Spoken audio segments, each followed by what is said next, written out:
नमस्कार. आज आपण या व्हिडिओमध्ये आरशासंबंधित काही वास्तू टिप्स पाहणार आहोत.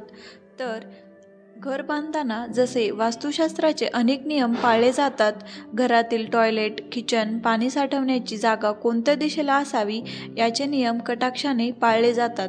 पण घरातील वस्तू कोणत्या दिशेला ठेवाव्यात याबद्दल फार काळजी घेतली जात नाही. घरात चुकीच्या जागी ठेवलेल्या वस्तू तुमच्या घराची पॉझिटिव्ह एनर्जी संपवत असतात. आता आरशाचेच घ्या ना. प्रत्येकाच्या घरात hall, kitchen, bathroom, basin, bedroom अशा प्रत्येक ठिकाणी आरसे लावलेले असतातच. आपण कसे दिसतो हे पाहण्यासाठी आरसा लावला जातो. आरसा जर चुकीच्या पद्धतीने लावला तर त्याचे वाईट परिणाम आपल्याला भोगावे लागतात. त्यामुळेच वास्तुशास्त्रानुसार घरात आरसा कोणत्या ठिकाणी लावावा हे आपण या व्हिडिओमध्ये पाहूया.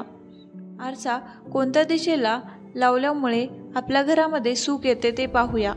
घराच्या पूर्व आणि उत्तर दिशेकडील भिंतीवर आरसा लावावा. तो जास्त पॉझिटिव्ह एनर्जी देतो. तर आरसा कधीही दक्षिण किंवा पश्चिम भिंतीवर लावू नये. यामुळे घरात अशुभ संकेत यायला सुरुवात होते.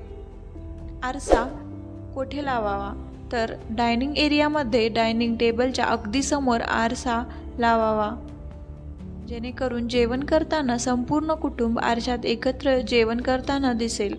यामुळे घरात समृद्धी येते, कुटुंबातील सदस्यांमधील प्रेम आणि आपुलकी वाढते, त्यांच्यात कधीही कलह होत नाही. कोणत्या आकाराचा आरसा घरामध्ये लावावा? वास्तुशास्त्रानुसार चौरस आणि आयताकृती आकाराचा आरसा घरामध्ये लावावा.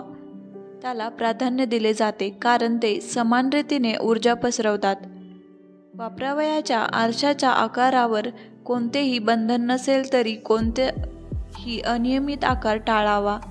आरसा चौकोन आयताकृती आकारातील असेल तर त्यामुळे घरात सर्वात जास्त पॉझिटिव्ह एनर्जी येते. पण आरसा गोलाकार आणि दंडाकृती नसावा, त्यामुळे घरात अडचणी वाढतात. तर या संबंधित आरसा कोणत्या दिशेला लावावा हे तुम्हाला कळले असेल. अशाच माहितीसाठी या चॅनलला लाईक करा, शेअर करा आणि सबस्क्राईब करा. धन्यवाद.